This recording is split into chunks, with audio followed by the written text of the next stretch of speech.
right now I don't even know if I am in the Netherlands or in Belgium, because I have to actively look at the map all the time to be certain. Okay. Netherlands, Belgium.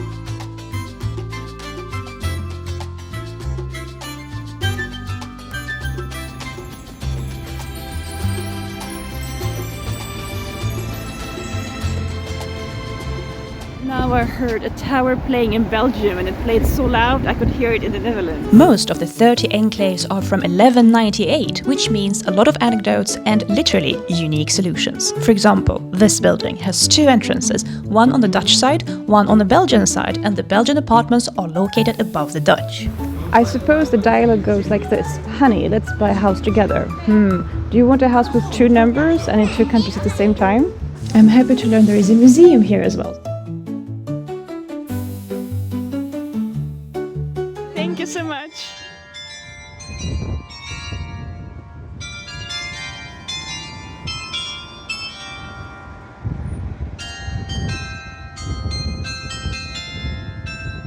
That's the direction of the 4 kilometers walk. After a lovely visit in the museum, which took me 3 minutes, we are in a rush today. I learned that it took 15 years to make a full proper measurement of all the enclaves to create the seamless border that are here now.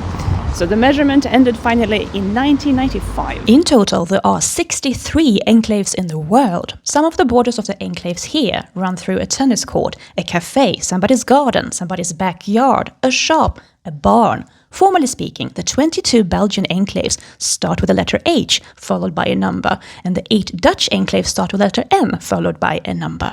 I definitely want to have a seat in the Netherlands, I think. Or maybe the view is better from Belgium side. So I can't be the first tourist to film this one. Let's see if I can cross this road safely, because there is a lot of traffic.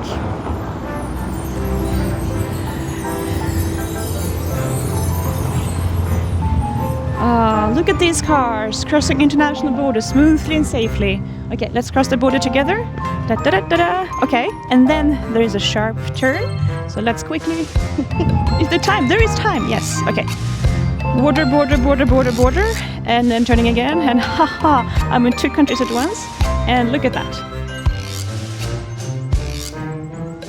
I'm having very fun over here. Okay, obviously I have to learn more Dutch to understand this inscription, but happily, since I visited the Tourist Information Center, I'm well equipped with more information.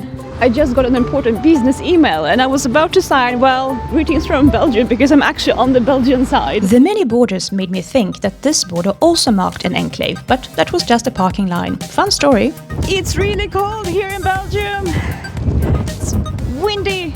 And I cannot wear a cap because I have to be pretty for the video. For myself, of course, and for the video. At the end of the 12th century, Belgium and the Netherlands didn't exist yet. The land belonged to overlords and vassals. And what happened then? This is pretty exciting. This is the smallest enclave in the world. And one of the most documented enclaves in the world as well. You see, the border here cuts through the middle of the front door.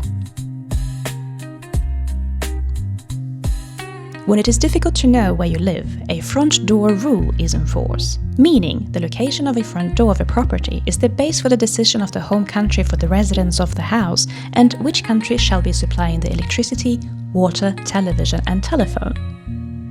Back in 1939, this house was occupied by the Dutch military. The Belgian court then ruled that the soldiers had to switch the position of their beds and desks, as Dutch soldiers were allowed to sleep but not to work in Belgium.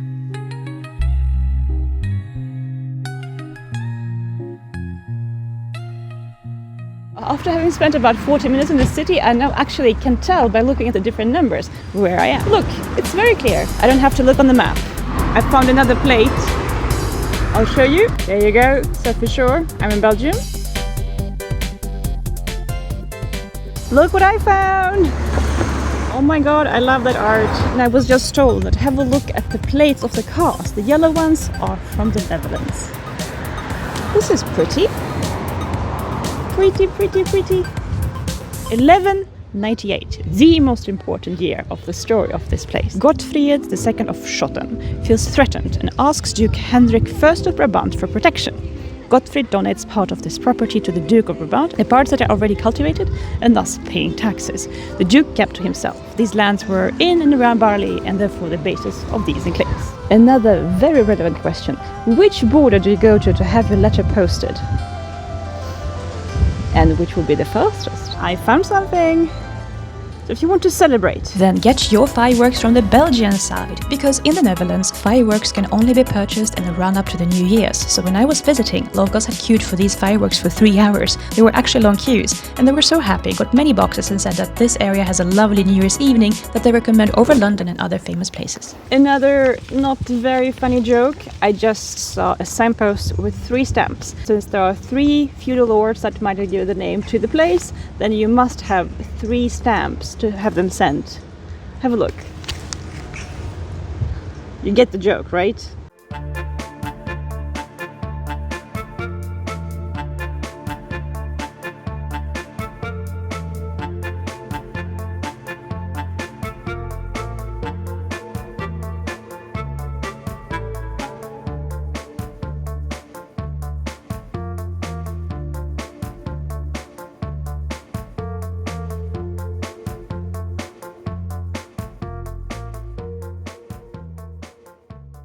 Up next is a police office and a town hall in the same building, where the border of the enclave runs diagonally through it. The enclave's name is the very romantic H1. This house you can get married in, and that is very particular. When you're inside, you have to make sure that when you sign the agreement to have married someone, that you do it in the right country. The borderline crosses the council room on the first floor, so some of the council members have their seat on Dutch territory, but unlike the marriage document, this does not affect the validity of the council decisions.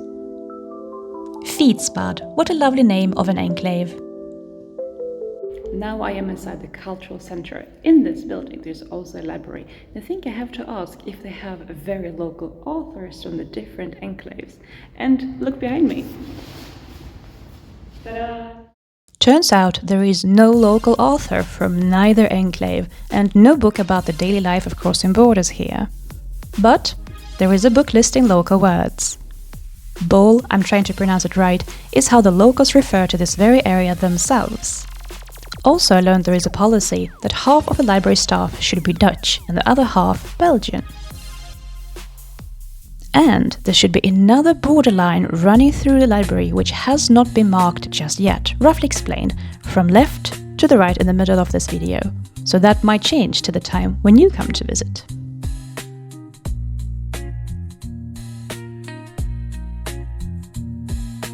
Naturally, it was difficult for me to visit every single enclave in one day. Some are far, far away and not accessible by road. Enclave H10, for example, is an agricultural field with no buildings. I would have liked to visit Enclave H12, which is a unique vineyard of 2.5 hectares of grape vines on Belgian but mainly Dutch territory. With the winery located in the Netherlands, it produces Dutch wine, so if you find a wine bottle with a label Protected Geographical Indication of North Brabant, that's the one. And now we're back at the starting point where I arrived by bus.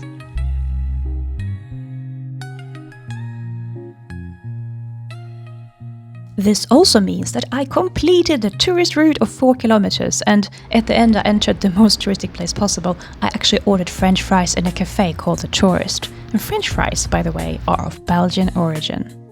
Let's look back more in history. It shall be noted that the land register was not introduced until 1832, so the number of enclaves and their shapes kept changing due to uncertainties. Some of the enclaves, at least one, were verified using a map from about 1775, drawn by Joseph Jean-François. In total, in modern times here, enclave borders cut through 18 houses, so spouses can be dining across the same table while being in 2 different countries at once.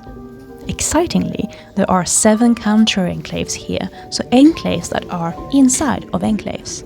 Oh, and that's my bus. Have to run!